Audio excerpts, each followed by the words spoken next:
Rob Kerth, who is the current incumbent for SMUD, the SMUD board for Ward 5. Rob, you're going to have from 2:55, which we've now passed, so we'll give you a couple extra minutes, to 3:10. And first, you can give yourself a couple 3 to 4 minute intro, and then we have a bunch of questions we'd love to ask you. So, oh, that'd be great. Yeah. Well, hey, thanks you guys so much for making time for me. I really appreciate it. And for being involved. It's so hard to get people to be involved, and it really great to be here with you. So I'm proud to come before you today as the president of the SMUD Board of Directors, the most progressive utility in the country, the first electric utility to embrace the Green New Deal, and the first electric utility to dedicate itself to carbon neutrality by 2030, a full 15 years before California's goal. We're the #1 rated utility for customer service, the #1 rated utility for environmental programs, and the utility with the most diverse workforce in the electric industry.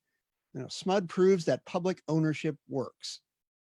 At SMUD, we have some of the lowest rates, the cleanest and most reliable power around. And now, as good as that is, don't think for one moment that we've done that at the expense of any group. SMUD values labor and adopts project labor agreements on all of its large projects. We offer generous financial assistance to those who need it most, eliminating power cutoffs and late fees until we can put this virus down. We have an impeccable record for employee and public safety, and we haven't blacked out our customers like our neighboring PG&E has. It's part of SMUD's mission to fight systemic racism and inequality. SMUD has created a number of programs to recruit into our workforce people from historically disadvantaged communities. All of our employees are required to attend an unconscious bias training, and our security officers have already completed it. We've launched several new programs to help our disadvantaged communities turn the corner, and we are doubling the size of our child care center and requiring child care in really all our new projects. I'm an engineer, a very lucky one, who won a scholarship to jump from Norte del Rio High School in what is now the Twin Rivers School District in North Sacramento to Stanford, where I earned a master's degree in mechanical engineering. So now SMUD has scholarships, internships, special events, in-classroom programs to help aspiring students get excited and get trained. So I think we're really good at SMUD, and we try to do everything the best we can, but there is much more to do. We must move from inclusion to belonging in our workforce. We must get to carbon neutrality by 2030. We must invest more in our disadvantaged communities, and we must keep the lights on with green power and low rates. We must explore new ways to serve, like SMUD providing internet service. And, these are very hard things, each one of them, the things that will take all my skill from 18 years in public office.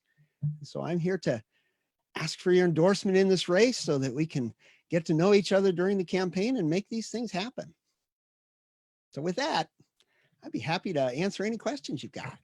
And thank you so much for being here. Of course. So the first question we have is, what did you personally do in your previous term or your previous terms to phase out the 5 fossil fuel plants that are still operating in Sacramento?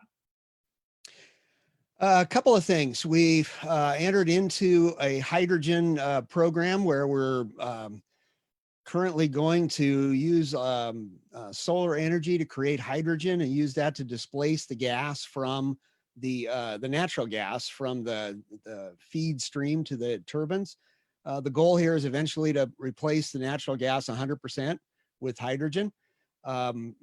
We've started battery storage programs to store the solar energy. We doubled the size of our wind farm, and we've contracted for, although it's not completed, it'll be completed in a few months, and almost doubling the size of our solar field at Rancho Seco. We're adding another 180 megawatts to that field down there. Eventually, that'll be a 500 megawatt field.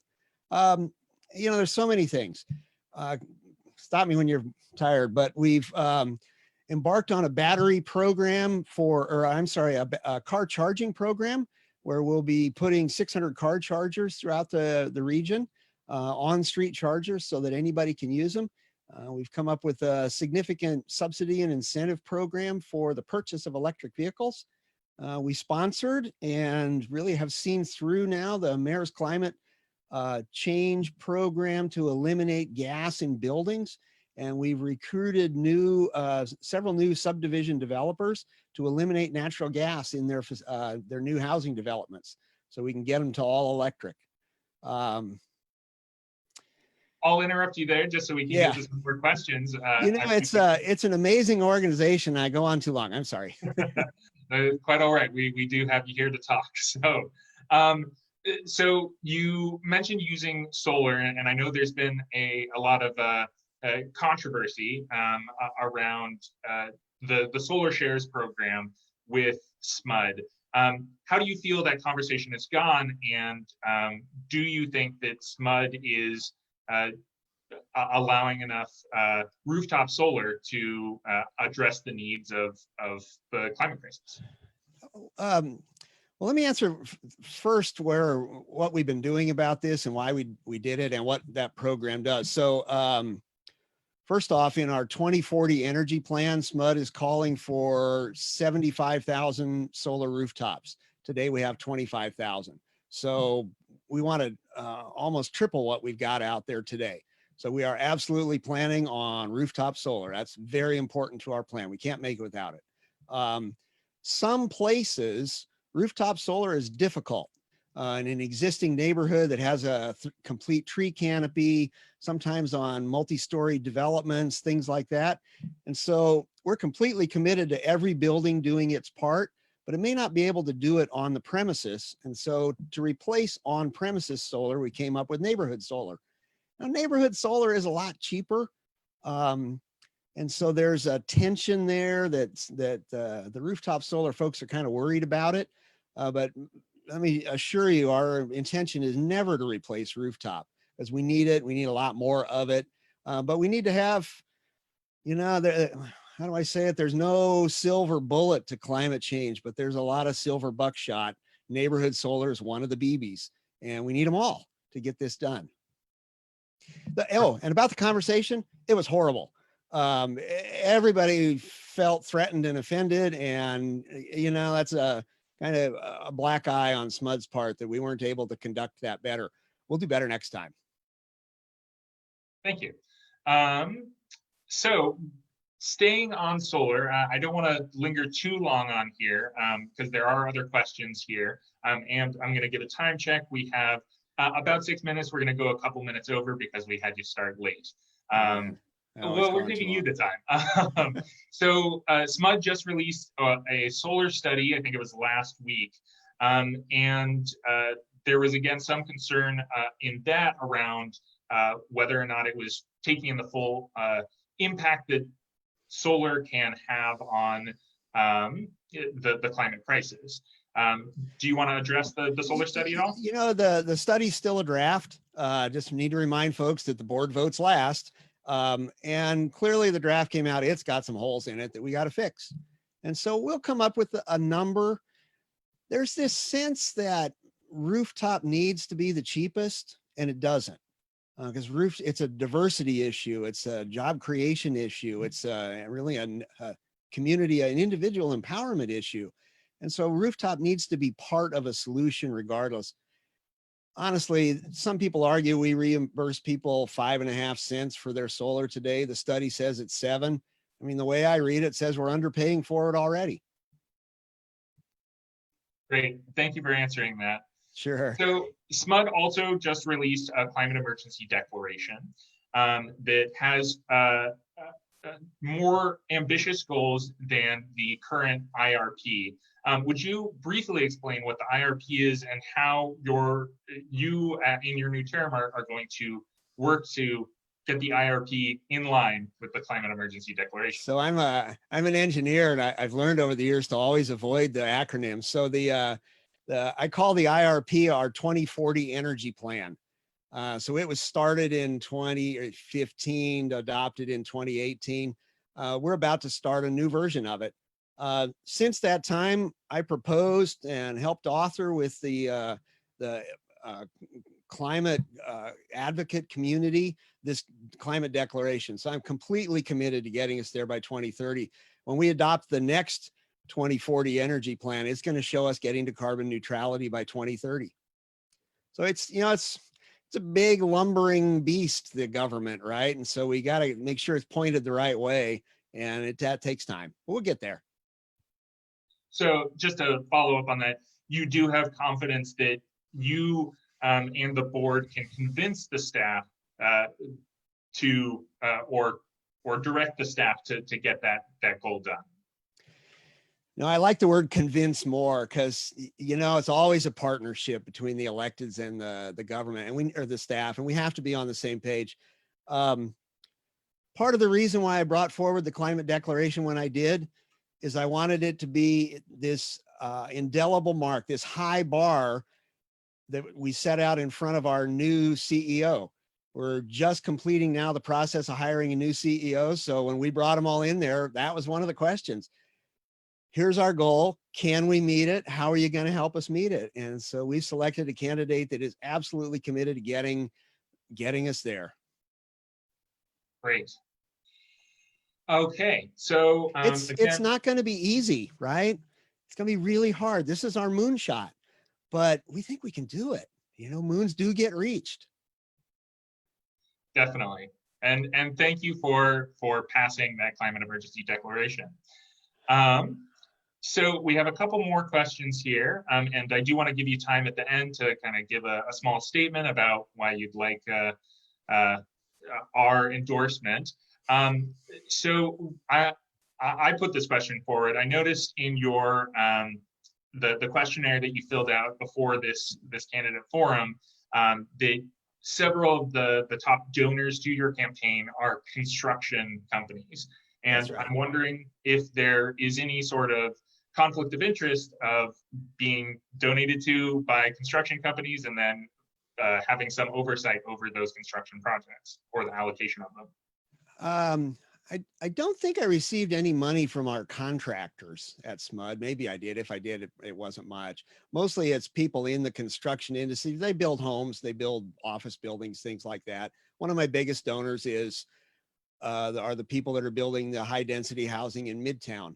And so I've developed a relationship with those people over many years. They know what they get. That's somebody that's very clear, that returns their calls, that gets the job done. But at the same time, I'm able to get them to do things that they wouldn't otherwise do, like giving up gas in their developments. And so we have a relationship, we make it all work. And you know what you get with me, and that's somebody that's dedicated to climate, dedicated to equality, dedicated to low rates. Great. So you have been on the board a long time, and your opponent mentioned that as one of the reasons that she's running against you, just to change leadership. So what would you say is your biggest accomplishment over your term, and what do you think is the primary thing you need to work harder on? Biggest accomplishment is the climate declaration. And that's the obvious, the tip of the iceberg of that. There's a whole bunch of things happen behind the scenes to make that even possible. And that's so reorienting the staff around the climate emergency and reorienting their thinking to the possibility of getting it done. Often at SMUD, we toil away in relative anonymity, and we send out a lot of invites that never get answered. But we still try very hard to do the right thing. So as a board member, and as a very experienced elected official, I know how to get stuff done in that environment and to be faithful to, the promises that I've made and the things that have to get done to benefit our community. I'm always available. My cell phone number is available to anyone who wants it. And I always encourage folks to chime in with their thoughts and their hopes so we can figure out how to get it done. Moving forward, SMUD has to be a bigger open book. Right now we're an open book that nobody much wants to read. And so we need to figure out how to make it much more accessible, what we do, how to avoid things like IRP and instead talk about climate action plans, the things that make sense to people in ways that make sense. So I can sense I'm about out of time. So should I go into my last minute here? Well, why don't you use your last minute? You can kind of close up with your statement as well. The board, me, the staff, we are absolutely committed to climate change and to eliminating the climate, our contribution to the climate emergency. But that's not enough. You know, SMUD's a vanishingly small part of the problem. And so we have to set the standard for utilities across the country for how to get this done. My biggest concern, and that's where y'all come in, is that we're not able to convince the public to stay with us on this change. I mean, our plan right now is a $7 billion plan, and that comes, you know, largely from ratepayers. And so if we lose their faith, if we lose their trust, if we lose their commitment to this huge endeavor that we're on, you know, the fight takes years longer, and we may never make it. And so that's why I need you guys. I need your energy. I need your help. I need your enthusiasm. I need you to be there with me to convince the public how important it is, how it's possible, and how together we can do it, and why we should be so proud of it that we can invest this money to prove to the world it can be done. There's no other utility can do that today. SMUD's the perfect size. We're in the right place. We got the right people. We got the right community. It's so there, you know, we can grab that. But we can't do it alone. That's why I would just love to have you with me so we can spend the time building a relationship and get this done. Great. Well, thank you so much for being here, Rob. Really appreciate your time. Again, thank you. Rob Kerth, who is the current incumbent and is running for SMUD Board, Ward 5. And now we're going to kick you off the call. Bye, folks. Have a great day. And thanks again. Okay, great. Next up, we have